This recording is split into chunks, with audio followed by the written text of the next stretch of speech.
Masculine, and welcome to an M Lifestyle Intellectual Discussion with Dawn Archer. Dawn is a fitness instructor, and she has an amazing story. I remember I met her back in 2013 when I was in Richmond for the summer, and at that point you were not where you are now, but still I was still inspired by you. So I saw you later recently this year, and I was like, wow, look at where Dawn is. So I was like, oh my gosh, I definitely need to get Dawn featured in M Lifestyle. So I know that before you began this whole journey, you were a graphic designer in Georgia, and like you said, you were battling with depression, but you found almost your life was fitness. That's how you found your way out of that. So can you tell me more about that phase in your life and how you felt and how you finally woke up one day and said, "This is not where I want to be. This is where I should be doing." Fitness was kind of like my therapy. It was like, some people turn to alcohol, some people turn to drugs, some people go shopping or gambling or anything like that. And for me, it was, I need to find something that's going to benefit me in the future, and then something that's also going to be something I can focus on and it's productive instead of destructive for me. And I started taking Zumba classes at the gym. I started walking places instead of driving places, and slowly it felt good. It feels good to exercise. So when I started, it was like an addiction immediately. So I just used that as my therapy. So anytime I was upset, I just went and exercised, and it just turned into something really, really big. And as a therapy, how? Because I know I personally, I was at a point where I was overweight, and even though fitness was kind of something that it was fun after the fact. After I ran, I loved the feeling of it. But while you're doing it, how did you keep yourself going? How did you keep yourself walking? Because I know it's not easy to do that.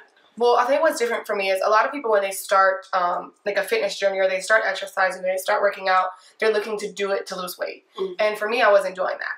So I was completely on the opposite side of trying to lose weight because I never thought I could. I had tried a lot of products and programs in my previous years, teenage years, to try to lose weight, and I wasn't successful because I don't feel like diets really work. So at this point, when I was depressed, I'm like, okay, I just want to do something that makes me happy, and I'm not even going to be able to lose the weight. I didn't think I could, so that wasn't my mind frame. So when I would go outside to exercise, it wasn't like I was going or I was pushing myself to lose the weight, and then I was getting on the scale and thinking, oh, have I lost enough yet? Am I at my goal? It wasn't like that. It was just, I'm going to go until I'm not crying anymore. I'm going to get on the Stairmaster and I'm going to climb until I'm not upset anymore. So it was a different mind frame for me. The motivation wasn't me trying to lose weight. The motivation was me trying to be happy. So I would just go until I was feeling better. Wow.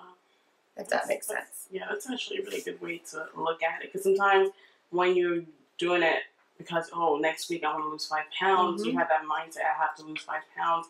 But once it becomes, I'm doing it because I'm doing it, it becomes a part of you. It becomes, you're not forcing yourself to do it. You're just doing it because it becomes a part of your lifestyle. So then it makes it easier for you to do it. And by the time you know it, you're where you are right now. Yeah. So tell me about when you made that decision to leave your job in Georgia and become a fitness person.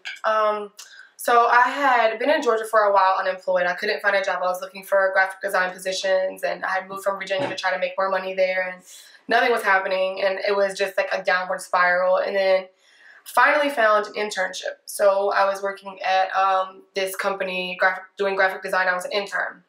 I couldn't find anything else, so I accepted a paid internship position. And I was there for about 6 months, I want to say, and I maybe had 2 or 3 real conversations with my supervisor, because as the intern, nobody really included me in things. My teammates did, but not the supervisors. It was like, she's the intern, so we're going to have a meeting and then go explain to her what we're going to do. And so I was okay with that because I was getting paid. I was doing what I love to do. But then it came to the point where there were other people with office politics and people on the team that were kind of feeding him stories about me because they didn't like that I was kind of shining a little bit more than them.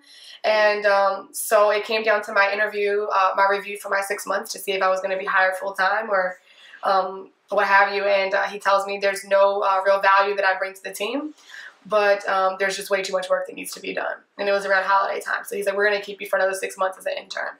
And at that moment, I was like, yeah, no, I'm not going to do this. So I typed up my letter of resignation. I put it on his desk and called my mom and told her I was going to sleep on her couch and teach in a parking lot. Wow. Wow. But you know, a lot of people, I mean, I have responsibilities. Everyone has responsibilities. Yeah. I don't have kids, but I still have medical bills. I still have, you know, phone bill, insurance, everything. So we have these responsibilities, but at the same time, it's at some point you have to decide, are you going to wake up every day and do something that makes you absolutely miserable? Or are you going to make some sacrifices and do what you actually enjoy and maybe not have the most money? A lot of people I speak to, a lot of the things that keep them in these positions that they aren't happy, emotionally happy, is because they're concerned with being financially stable. And for me, that's never been something that is more important than my happiness. And I think going through my depression has kind of set me up for that, because I know that at any moment I could be gone. I could be in a car accident, I can get sick, anything can happen to me, you know, in life. And so I want to make the best out of every day. And if that means me having $10 in my bank account, but yet I'm waking up every morning and I'm not complaining about what I have to go do all day long, then that's worth it to me. Okay. That's interesting, because I know there's a lot of people, especially people that are in college, they think, oh, if I become a doctor, if I go do this, I will get money. But unfortunately, a lot of us put our happiness like in the back, because we think money will bring happiness. But sometimes it doesn't. You could be a doctor, but you could be miserable because you're not happy. And then you're basically living your whole life unhappy until the day you die. So how did you, I know you say your depression helped you get to that point, but like what other phases did you go through to finally get you to realize that my happiness is more important than how much money I'm making? When I was depressed and I would like, I mean, I remember I would, sorry. No. I remember I would like, sometimes I'd be in the car and I would like drive over a bridge. And I would think like, who would miss me, you know, like what impact would, if I just, and I don't think it's natural for people to have those thoughts, like if I just drive off the bridge, or, you know, I have this huge support system and I have a lot of family and I have really strong faith, and to be in that position where I would even consider thinking that, because I would think that, okay, I have all these student loans that I'm never going to be able to pay back in a lifetime. I have so many things that aren't going, that just felt like everything was caving in on me at one time, and to even like have those thoughts was like really scary, to like ever think things like that. And I was at that point where I was just like, okay, like what would my mom think, or like what would my sister, what would my family do, you know? Yeah, they'd have the funeral, like, you know, but I would think things. And I was never at the point where I was like cutting myself, and I wasn't at that point, but I would have those thoughts where I would be in situations and I would be like, what if I just disappeared? Like, you know, it would be less of a burden to not have to live life like this. Like, this can't be life, waking up like this every morning and wanting to just sleep. Like, I would be so excited when I finally got my job for the weekend. And I'm like, oh, the weekend. Most people are like, oh, we get to turn up on the weekend. No, for me, it was like, I get to sleep all day. It was like, thank God I don't have to go work anywhere. I don't have to show up at a certain time. I can just sleep for the entire day. And so at that point, it was like, I don't even care. Like, you know, they'll get paid when they get paid. As long as I'm healthy and as long as I'm happy, those are the only two things that are important to me. The only two things. And that my family is happy and healthy. And I figured that coming home and teaching, instead of staying in Atlanta and starting teaching classes, coming home I could also help them and not just help myself. So that was really important. And I mean, I don't know. It's just, I don't know when it clicked.